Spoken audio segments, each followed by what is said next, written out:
એટલે ત્યારે આ વર્ષે અમે એક એવો પ્રયત્ન કર્યો છે ગ્લોબલ ગુજરાતી એવોર્ડ, જે કાર્યક્રમનું આયોજન અમે કરી રહ્યા છીએ. AR9 holidays private limited organiser છે. સાથે મિત્તલબેન પટેલ કચ્છના જ છે, એ બી અમારી સાથે આયોજનમાં સાથે છે. આયોજનનું જે કાંઈ પણ સંભાળશે હેતલભાઈ ઠક્કર છે. તો જે ગ્લોબલ ગુજરાતી એવોર્ડને જે લેવલ ઉપર લઈ જવાનો છે એ પ્રમાણે એનું આયોજન કરી રહ્યા છે. ખાસ કરીને આની અંદર બહારથી, જેમ કે ખાસ ગુજરાતી જે આર્ટિસ્ટો હોય, જે ગ્લોબલ ગુજરાતી હોય, એકચ્યુઅલમાં જે ગ્લોબલ હોય અને ગુજરાતનું નામ ગ્લોબલમાં રોશન કર્યું હોય, એવા 40+ આર્ટિસ્ટોને, એવા બિઝનેસમેનોને, એવા ઘણા બધા લોકો જે છે જે ગુજરાતનું એકચ્યુઅલમાં નામ રોશન કર્યું છે, એવા લોકોને અમે ત્યાં એવોર્ડ આપવાના છીએ. 7 અને 8 માર્ચ એ ત્યાં અમે આયોજન કરી રહ્યા છીએ. ત્યાંનું જે લોકલ પ્રશાસન તરફથી પણ અમને સાથ સહકાર ખૂબ જ મળી રહ્યો છે, જેના કારણે થઈને એક મોટી ઇવેન્ટ સફળતાપૂર્વક પાર પાડીશું. તો આની અંદર બહારથી જેટલા બી આર્ટિસ્ટો આવશે, ઘણા બધા સ્પોન્સરો આવશે, એમના માટે ત્યાં એસી ટેન્ટની પણ અમે લોકોએ વ્યવસ્થા કરી છે. આપણો ત્યાં રિસોર્ટ છે, કચ્છ યાત્રા રિસોર્ટમાં આયોજન થઈ રહ્યું છે. પ્રીમિયમ કેટેગરીના રિસોર્ટમાં એ લોકોની વ્યવસ્થા છે બધી.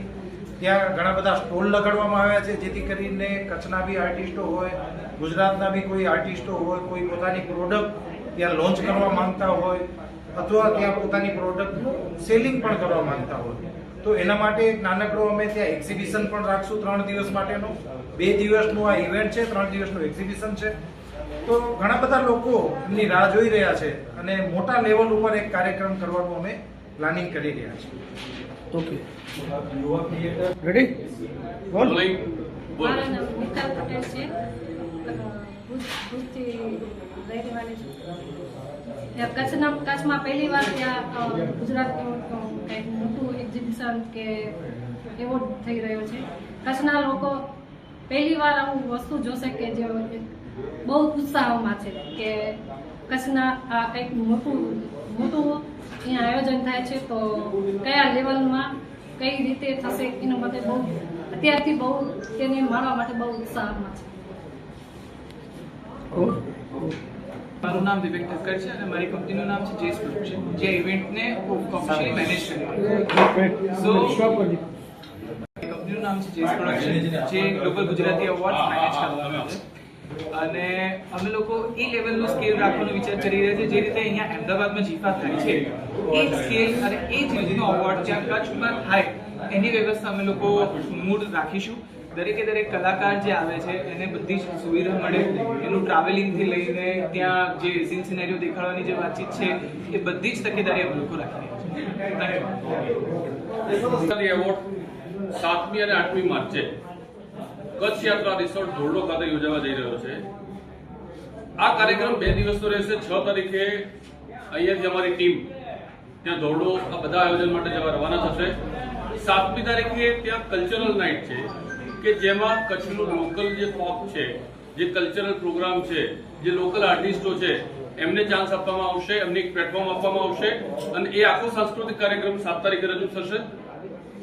8 તારીખે સવારે જેટલા પણ આર્ટિસ્ટો અમારી સાથે આવ્યા છે એમને અમે કચ્છ યાત્રા રિસોર્ટમાંથી કચ્છની ખરેખર યાત્રા કરવા લઈ જવાના છે, કે જ્યાં રોડ ઓફ હેવન હોય, કચ્છનું રણ હોય કે કાળો ડુંગર છે, જે આજુબાજુનો એરિયા છે, ત્યાં આગળ અમે એની મુલાકાતે લઈ જઈશું. અને 8 તારીખે સાંજે 6:30 વાગ્યાથી ત્યાં આગળ આપણી ગ્લોબલ ગુજરાતી એવોર્ડ નાઇટ શરૂ થશે.